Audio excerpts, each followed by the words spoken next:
नमस्कार, मी कल्पना पांडे। आज मी तुमच्यासमोर कॉम्रेड गोविंद पानसरे यांच्या शिवाजी कोण होता या पुस्तकातील एका महत्त्वाच्या भागाचे वाचन करणार आहे। तर त्या भागाचं नाव आहे शेतकऱ्यांचे सैन्य। त्या काळातील इतर राज्यांचे सैन्य हे खडे सैन्य होते। लढाया करणे हाच त्यांचा व्यवसाय होता, उपजीविकेचे साधन होते। 12ही महिने ते सैन्य त्याच कामावर असे। घरादारापासून दूर असलेल्या सैन्यातील शिपाई कुटुंबापासून व शेतीभातीच्या कामापासून दूर असलेले सैन्य बेगुमानच असते। त्यांना कशाचीच पर्वा नसते। अशा शिपायांत हडेलप्पी प्रवृत्तीच असते। लग्न झालेले व पोरेबाळे असलेली बारमाही शिपाईगिरी करणारे रयतेची पर्वा करीत नसतात। रयतेच्या संपत्तीची व अब्रूची पर्वा करण्याची मानसिकता त्यांच्यात नसते। शिवाजीचे सैन्य बारमाही शिपाईचे सैन्य नव्हते। काही खडे सैन्य होते, नाही असे नाही, पण बहुतेक शिपाई शेतीभाती करत, बायका मुलांत राहत आणि शिपाईगिरी सुद्धा करत। दसऱ्याच्या दिवशी सीमोल्लंघन करून मुलुकगिरीला बाहेर पडायचे आणि अक्षय तृतीयेला पुन्हा घरी येऊन शेतीभातीच्या कामाला लागून बायका मुलांत राहायचे असा रिवाज होता। शेतीतील व कुटुंबाशी असलेले जिवंत व सातत्याने संबंध असणाऱ्या शिपायांची मानसिकता दुसऱ्या शेतकऱ्यांच्या शेतीची व संपत्तीची काळजी करण्याची असते। इतरांच्या लेकी सुनांचा आदर करण्याची असते। दुसऱ्यांची शेती व पिके पाहून त्यांना स्वतःची पिके आठवतात। दुसऱ्यांच्या लेकी सुना पाहून त्यांना स्वतःच्या लेकी सुना आठवतात आणि ते अत्याचार करीत नाही, नासधूस व लूट करीत नाही, अब्रू घेत नाही। शेतीशी जिवंत संबंध असलेला मनुष्य लुटारू होत नाही। शेतीतला शिपाई समाजातल्या कोणत्या थरातून येतो, कोणत्या वर्गातून येतो हे महत्त्वाचे असते। यात दुसरा एक महत्त्वाचा मुद्दा आहे। इतर राजांचे आणि सरदारांचे सैन्य हे लुटारूंचे सैन्य होते। लूट करणे हाच तर त्यांचा हेतू होता। इतरांना राज्य तरी कशासाठी हवी होती? लुटीसाठीच ना। मग ते लूट करणार नाही तर काय करणार? सैनिकी सामर्थ्याच्या जोरावर चैन करायची हाच त्यांचा हेतू। ते रयतेच्या अब्रूची व संपत्तीची पर्वा कशी करणार? शिवाजीच्या राज्यात हेतू शिवाजींच्या शिपाई बनलेल्या शेतकरी सैन्याचा हेतू लूट करणे नव्हता, तर लूट थांबवणे हा होता।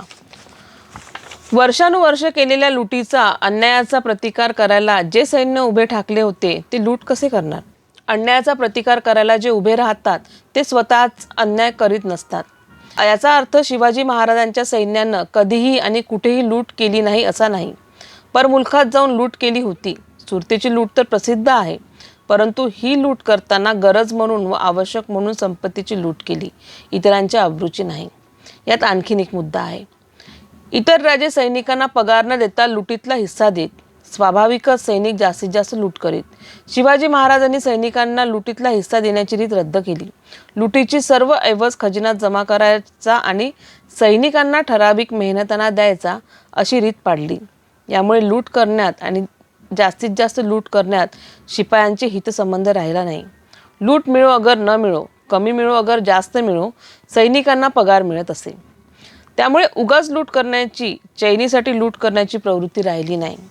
शिवाजी महाराजांचे स्वतःचे शुद्ध चरित्र, जाणीवपूर्वक हेतू मनाशी बाळगून दिलेल्या स्पष्ट आज्ञा, आज्ञेचा भंग करणाऱ्यांना जबर बसेल अशा शिक्षा, उत्पादक शेतकऱ्यांमधून कसलेले सैन्यांची रचना, शिपायांचा शेतीशी व कष्टाशी जिवंत संबंध, रोख पगार देण्याची रीत आणि सर्वात महत्त्वाचे म्हणजे अन्यायाचा व लुटीचा प्रतिकार करण्याच्या हेतूने सुरू केलेले कार्य, यामुळे शिवाजींचे सैन्य आणि इतर राजांचे सैन्य यात फरक होता। महाराष्ट्रातील सामान्य रयतेला शिवाजी महाराजांचे सैन्य हे लुटारू सैन्य वाटत नव्हते, तर लूट थांबवायला निघालेले संरक्षक सैन्य वाटत होते। रयत सैन्याला सहाय्य करत होती आणि सैन्य रयतेला वाचवत होते। सामान्य जनतेसाठी राज्य चालवण्याकरिता सैन्य आणि रयत यांचा संबंध एकत्वाचे असावे लागत। सैन्याची जनतेला भीती वाटता कामा नये आणि जनता हे एकमेकांना पूरक राहतील अशा रचना करावी लागते, तरच यश मिळते। आधुनिक काळात सुद्धा अशी जनता आणि असे सैन्य याची उदाहरणं आहेत। यानंतरचा भाग आहे व्यापारा उद्योगात संरक्षण। आपल्या राज्यातील वस्तूंचा व्यापार वाढावा म्हणून परराज्यातून येणाऱ्या मालावर जबर कर बसवून स्वदेशी मालाला संरक्षण देण्याचे धोरण सर्व आधुनिक देश वापरत आली आहे। परंतु सरंजामशाहीच्या मध्ययुगात सुद्धा शिवाजी महाराजांनी असा कर बसवून देशी व्यापारास व उद्योगास उत्तेजन देण्याचे धोरण स्वीकारले होते असे दिसते। 6 डिसेंबर 1671 रोजी महाराजांनी कोकणातील कुडाळचे सुभेदार नरहरी आनंदराव यांना एक पत्र लिहिले आहे. या पत्रात महाराज लिहितात, संगमेश्वरावरून बार देशीचे मीठ महागच पडे, ऐसा जकातीचा तह देणे.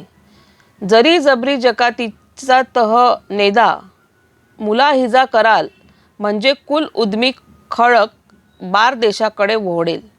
आपली कुळं बंदरे पडतील, ऐसी गोष्ट आहे.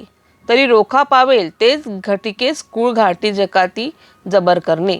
महाराजांच्या दूरदृष्टीचा आणि सर्वकष दृष्टीचा हा आणखीन एक पैलू आहे. स्वराज्यातील शेतीबरोबरच व्यापार उद्यमांचीही काळजी महाराज घेत असत. शिवाजी महाराजांच्या काळात महाराष्ट्रात डच व्यापारी व्यापार करीत होते. त्यांनी व्यापारास परवानगी मागितली, ती महाराजांनी दिली, परंतु काही बंधने लादली.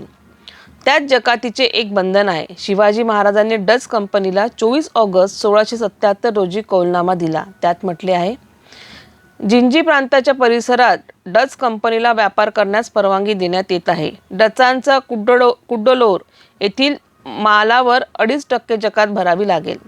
सर्व आयात व निर्यात मालाची आगाऊ माहिती दिल्यास अधिकारी मालाचे पार्सल तपासणीसाठी उघडणार नाहीत. हवालदार व इतर अधिकारी यांना योग्य तो भाव कर दिल्याशिवाय कंपनीचा माल घेण्यास प्रतिबंध करण्यात येत आहे. गुलामांच्या व्यापारास बंदी. वर उल्लेखलेल्या कौलनाम्यात किंवा करारात गुलामांच्या व्यापारास प्रतिबंध करणारे एक महत्त्वाचे व आजवर बऱ्याच प्रमाणात दुर्लक्षित झालेले एक कलम आहे. ते असे, मुसलमानांच्या राज्यात कोणाकडूनही अटकाव न होता तुम्हा स्त्री व पुरुष यांची गुलाम म्हणून खरेदी व विक्री करण्यास परवानगी होती. परंतु आता माझ्या राज्यात तुम्हा स्त्रीची किंवा पुरुषांची गुलाम म्हणून खरेदी विक्री करण्यास संमती नाही.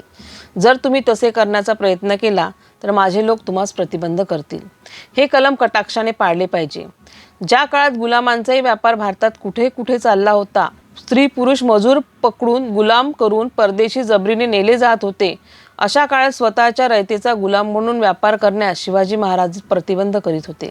सर्व ठिकाणी सर्व बाबतीत रयतेची सर्व प्रकारची काळजी घ्यावीची हे शिवाजी महाराजांच्या राज्याचे धोरण होते.